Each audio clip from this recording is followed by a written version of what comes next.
I was going to ask you, so at what point did you realize this is going to be a process, but I'm comfortable in this process? Because I doubt it was comfortable in the beginning.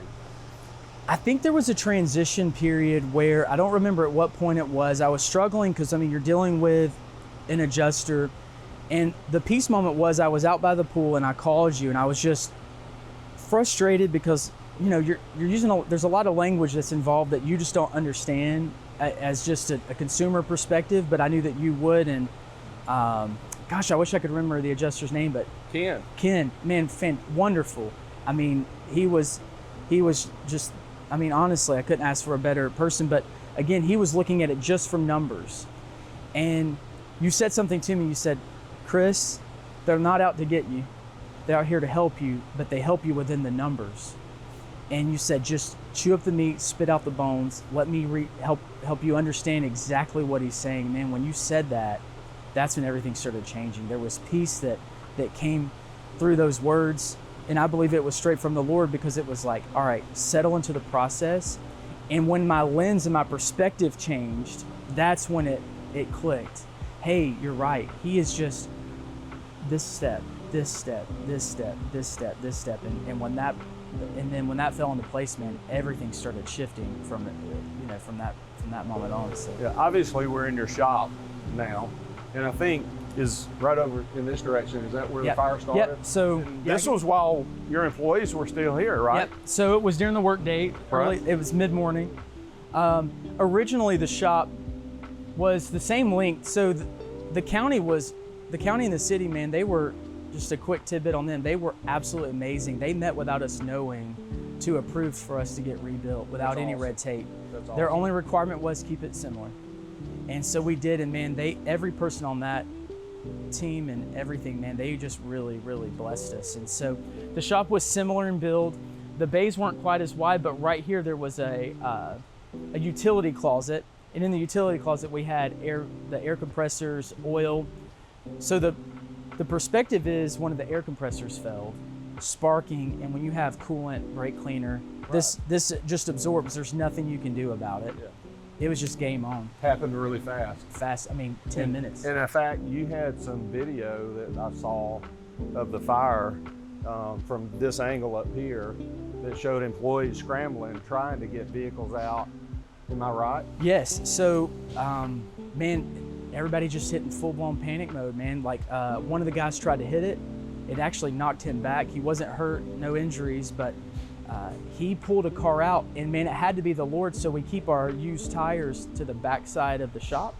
He had pulled and blocked the used tires, and one of the firemen said, hey, that saved the entire line right here, the entire tree line all the way down. Which would have gone up into the plaza, the shopping center, where everywhere over here behind Ingles. It would have went through everywhere. And what's crazy about a fire that I learned just through this, it got so hot that even the red iron on the top of the building even twisted. But 7 minutes, I mean, that's very fast. And the good news, you spoke on your employees, and I do want to touch on that in just a minute. Is nobody was hurt. Nobody was hurt. No injuries. We can do our job and replace all this, but you can't replace a life or a limb, and we're grateful for that. So, on your employees, was there something in your coverage that allowed you to help the employees? Yes. So that was one of the biggest blessings. Is and anyone that has asked, because of course people are asking you questions all the time. Well, what's something that you would do? There was two things that we did to do a quick deep dive. Is first you put in place payroll protection, which was huge. It was 12 months of coverage. And if I remember correctly, and you can correct me, it was 80 to 90% of their pay. Yep. It might even have been higher. Yep. So that was covered for 12 full months. So we were able to retain every one of our employees. Well, we technically did lose 2, but not because of that. 12 months is a long time to be idle. Right. And so people want to work. People want to work. And so they left on good terms. Within that same policy, how we structured our business is KO rented from the LLC that we put in place for the building. Right. So there was coverage for that. Not only did it cover the mortgage, but the rental payment that we had. And man, that right there, that was huge. And you remember when we first met in the conference room and I talked to you about the importance of having the same insurance partner insure both of those companies. and why?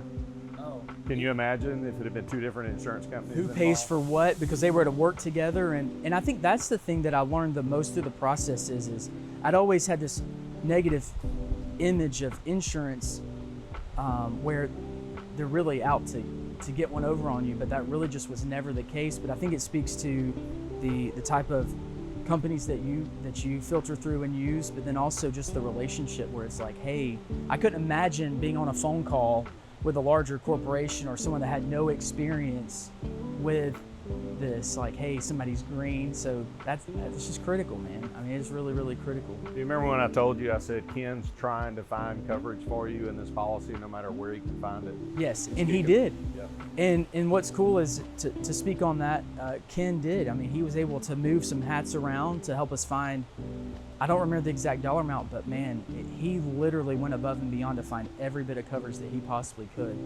on that. And so, well, you've got this beautiful place. I think it was about 14 months later, right? it was almost to the T, 14 months, September, I think 14th, or it was either the 21st or the 14th when we reopened.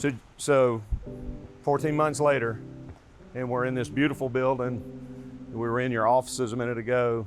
I'm sure the guys were really excited about coming back in and opening back up with the new lifts and the new equipment. Tell me about that. What was that day like opening back up? It was exciting, but nerve-wracking at the same time because, you know, I'll never forget actually what my pastor says all the time, man. Sometimes you might run low, but you'll never run out. And we were at the end where money was running low, but man, God sustained us and we were excited. But what's cool is 14 months later, man, it's like when we opened, it's like we didn't miss a beat. Our numbers went back to exactly where they were. And over time, we even were growing. We even hit a period of growth after the reopening. And so, man, we really could not have been more just graceful. And God really just did what he didn't have to do for us, you know, so it was a blessing from that perspective. We're thankful everything worked out and you got back in business and we're able to move forward. There's this one moment that I want to talk about that's got nothing to do with the insurance that I just want to end this with. And I hadn't told you this because I wanted to surprise you with it, but I'm sure you'll remember it. There was something unique over there in the parking lot, and there was a flagpole. And do you remember the story about the flag? And where the fireman, there was a fireman that during the blaze saw the flag on the flagpole, and he took the time to go lower the flag and hand it to his battalion chief. And when the fire was put out, the battalion chief came back and raised the flag. And what a great story that is. Great stories. Man, that's powerful. That is cool. Is I did not know. I mean, that's amazing. Isn't that just an awesome story? It's just something I picked up on that I forgot about on Facebook when I was just kind of researching and preparing for today. Well, Chris, thank you so much for your time. Everything you've done, your relationships with us at HDI, and we just wish you nothing but the best. And can I say just one final thing? Sure. Seriously, if you're watching this, and again, it's not brown-nosing you or anything, but I'm telling you, you would not make a mistake by partnering with you on insurance, because I'm telling you, I could only imagine, and I heard countless stories of people that didn't have the same experience that we had, and I'm telling you, it's because of how you built your business and the relationship that we had. I'm telling you, man, we would not be here without you, seriously. Thank you, Chris. I really appreciate it, buddy. And thank you all for spending your time. I hope you got something out of this today. And if you've got something, work that needs to be done, these guys are trusted. KO Automotive. I'm never going to leave them as long as they're here. They've taken care of us, and just like we took care of them. So thank you very much. It's good to see everybody.